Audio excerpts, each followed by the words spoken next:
Keir Starmer and his Labour colleagues have continuously avoided addressing one of the most pressing issues facing the UK, grooming gangs. For years, these gangs have caused immense harm. Yet there's been a troubling silence from top Labour figures when it comes to investigating or even talking about it. In fact, recent events have shown just how uncomfortable they are with the topic. Take, for instance, the latest incident at Oldham Council, where the leader of Oldham Metropolitan Borough Council, Erupts Shaw, who was part of the Labour Party, attempted to shut down a fellow council member when she raised the issue of grooming gangs.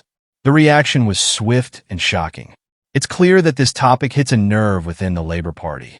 Why are they so resistant to confronting this issue head-on? Let's dive into this clip and see for yourself what happened when the topic was brought up. We had, from the, when we had Mayor Burnham, we had the then GMP lead, and we started our progress down this road of the child sexual abuse. Now, I'd like to ask the leader of the council, Councillor Shah, if you will confirm whether you would support the following. You've covered quite a bit of the area, but this is more specific. It's quite short. Will she support our call for a national inquiry, which we've always called for, in the Pakistani heritage rape gangs who have groomed children, not just in Oldham, but in the whole of the UK? Will she confirm the timeline? Mr Deputy Mayor, Mr Deputy Mayor, Mr Deputy Mayor, I think... Councillor Byrne, sit down. Mr Councillor...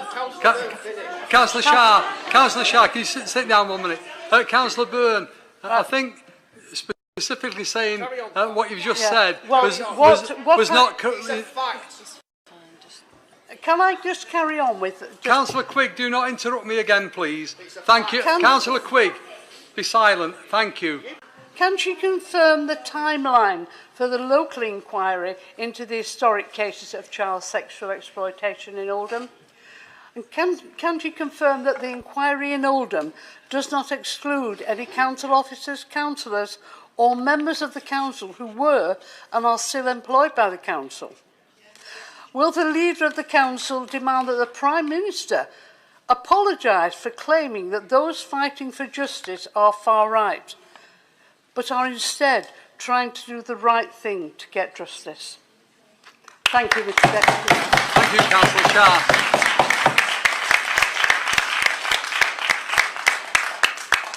Once again, Mr Deputy Mayor, I'm going to apologise to the survivors who made the statements at the start of this meeting. I think it's really unacceptable that we keep drawing this out and trying to use it politically. It's unfair, it's disrespectful. The only voice that matters is theirs, and they've made it clear. They don't want to hear from me, they don't want to hear from anyone else, and they don't want anyone to try to politically point score.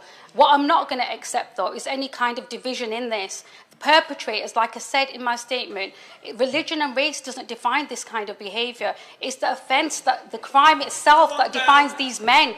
And that's the reality of this, and we have to accept it. And what I'm not going to allow, the one thing I will not allow under my leadership is any kind of division. And do you know what? I will not apologise and ask the Prime Minister to apologise for his comments. He takes his responsibility seriously, just like every single member in this chamber should. And that is that we unite communities, we bring people together. And I have said previously, and I don't know because there's something about selective listening from elected members of this chamber, I have said previously, of course we need to look at drivers in certain communities to see what drives them and what drives those patterns of behaviours. We need to look at that. That is really important. But actually, abuse does not discriminate. Everybody is affected by this, and we have to use this and accept what the survivors have asked of us. I cannot give you any assurance. Again, I wish you would just listen, and I cannot give you any assurance about the terms of reference because I am not leading this inquiry.